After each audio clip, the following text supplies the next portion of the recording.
Before I jump into today's video, I want you to go on this walk with me. I was in this Facebook group and this gentleman was talking about how he wanted to get into translation. Believe it or not, the federal government spends millions of dollars on translating documents, translating in person, translating just all different types of content, including all different types of languages. And this person wanted to have the federal government as a client. And so I asked, hey, so do you have a government contract already? Is this something you're already doing? And their response was, well, I've met with an accountant, I'm running my numbers, and I'm still trying to figure out how many different services I need to sell, or how many pages, or what may have you I need to obtain in business from the federal government so I know my number. I want you to sit with that for a minute. There's nothing wrong with that approach, not whatsoever, but wouldn't it maybe make a little more sense if you just jumped in, just started doing it? So today's video is about action faking versus action taking. So in that scenario, yeah, it's great. He went through all these steps, but he didn't have a federal government contract. There's a ton of information here on YouTube about government contracting. There's books, there's groups on Clubhouse, but you're not gonna really learn unless you're really doing it. But what ends up happening is we end up action faking. Running numbers, pondering away, is not going to get you your first client. Maybe after landing his first government client, he may say, oh my gosh, I don't like this. That's happened. I've come across a ton of people who are like, wow, I can't believe you're in government contracting, Kizzy. I hated it. That's fine. There's a lot of things I hate too. Understood. But you got to get in and do it. So what happens are those who are caught up in action faking, you register on SAM. You get really focused on set aside, 8A and woman owned and veteran owned. And let me hear me out now. Hear me out. This is typically a person who has never really had a business, or you haven't had at least any type of government money come in. And when I say government money, I mean subcontract, or maybe you worked for someone who was a government contractor, right? So while it seems like, oh, well, I'm making steps forward, right? I'm in SAM. I'm looking for a set aside. You gotta have a customer. You must have a customer all day, every day. And I'm gonna get into what you need to do that. So registering SAM, focusing on set asides, kind of checking out some videos here. Maybe you went to an event, but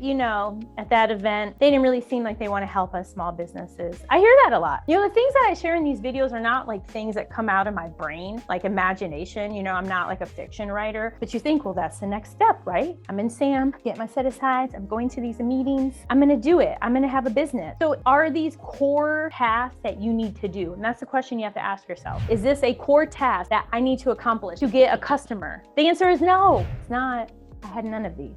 I wasn't in SAM. I didn't have a set aside other than small business. And if you're watching this video, more than likely you're already a small business. And I still received a subcontract for almost $100,000. So what should you be working and focus on for action taking to get those sales, to focus you on profits? You must be focused on profit, because if not, you're a charity or you're a nonprofit. And if that's the path you want to go on, by all means. But in terms of what we're talking about here today, what's going to get you here, okay? That's vital. Number one, what are you selling? Is it a product? Is it service? Is it construction? Is it both? What are you selling? And are you willing to sell it to the government in the way in which they buy it? That's number one. It begins with your mindset. If you come to terms with that and you accept that while you may be an executive coach, or maybe you're big into construction opportunities, but you see that a government agency is willing to spend $200,000 on a fence that you could make $150 off of, but maybe fencing wasn't your thing before, I'm sure it's going to become your thing, right? Same thing with coaching. Maybe your focus is on executives and you're accustomed to getting paid $800 an hour. Well, there's tons of coaching opportunities in the federal government. They may not all allow you to charge $800 an hour, but you could have greater volume. So instead of $800 clients a few times a year, you have ongoing revenues. The mindset is key, and you must sell something to the federal government that they want to purchase, and you're okay with them purchasing it according to how they buy, first and foremost.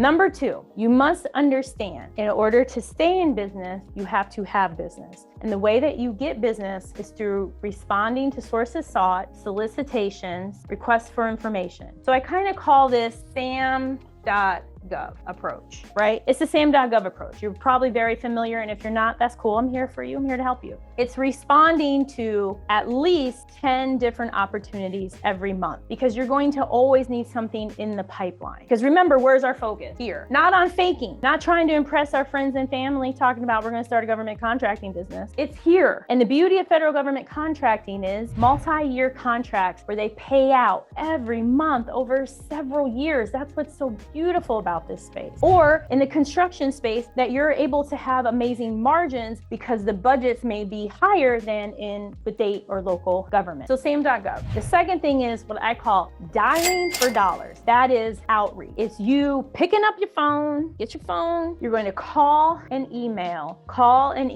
at least, I know this is going to sound crazy, y'all. I mean, at least start with 10, but the goal is you want to contact at least up to 100 different small business reps in the space that you're looking to make profit. So if you're like, hey, I'm kind of interested in the Army, contact all the small business reps within the Army. There's more than one, I promise you. You're going to call them, you're going to email them, and you're going to request a capability brief. This approach gets you immediately in the door, because more than likely that agency, they have the money on contract is what we say, and they're ready to spend. When you're doing the dialing for dollars, it's an introduction. It's you making them aware of you. So when they have that money or a potential opportunity comes up, they think of you. That is the beauty of dialing for dollars. The third thing you do, back to profits, back to action taking, is you want to maximize all of these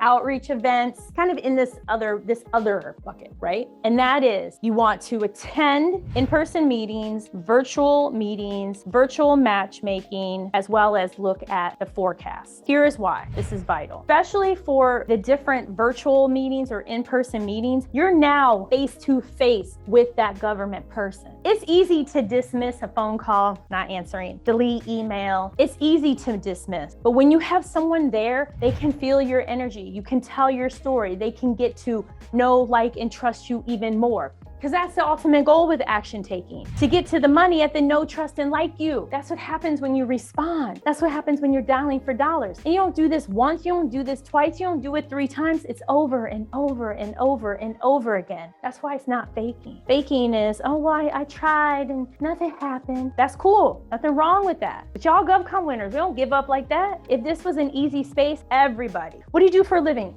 Government contracting. I'm telling you, Cardi B would rap about it. Drake would rap about it. Drake will have a government contracting company. What? Because he's from Canada, he can.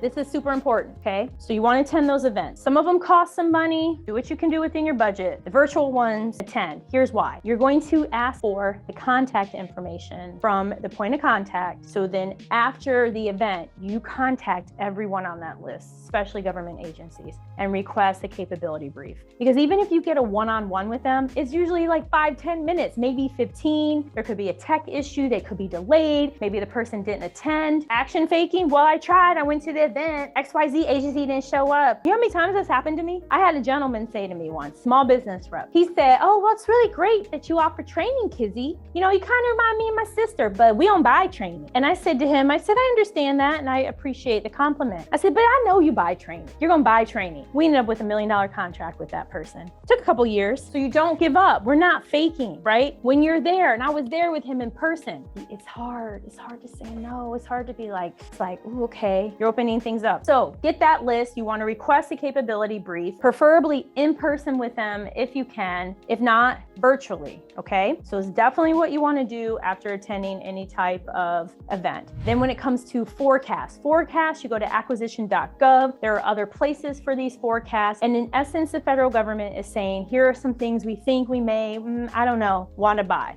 What's awesome is it allows you to get a little more no. That's what's key, because you always want to be responding to opportunities, solicitations. You want to always be dialing for dollars. That's how you create your own ocean. Lastly, in this kind of miscellaneous Kizzy category, this allows you to make sure that they're thinking of you, because you don't just dial and email once, you dial an email repeatedly, at least monthly, and you can ask the small business rep. I did that with a particular small business rep. I said, I would love to stay in contact with you. And she said, okay, please email me every Thursday. That's what she said. I did it. Why not? Why not ask? And you may think, well, but nobody answers. Is this really gonna work? It's worked for me. Hey, I get it. We all have a different path. This has worked for me. Dialing for dollars, $1 million. Dialing for dollars, $100,000 profit off of a contract that was a little over $100,000. It worked, but you gotta stay course. You can't give up. All those other companies that give up, they're over here, the action taking area. But you're not that. You're an action taker. You're not gonna give up. So hit that notification button. Check out profitablecontracts.co. Subscribe, like, comment. What else would you love for me to cover? If I could speak today. I'm so revved up, you guys. I got the whiteboard. I'm sorry if it's backwards. I'm so excited. I love you all so much. And don't forget, everything is possible. Take care.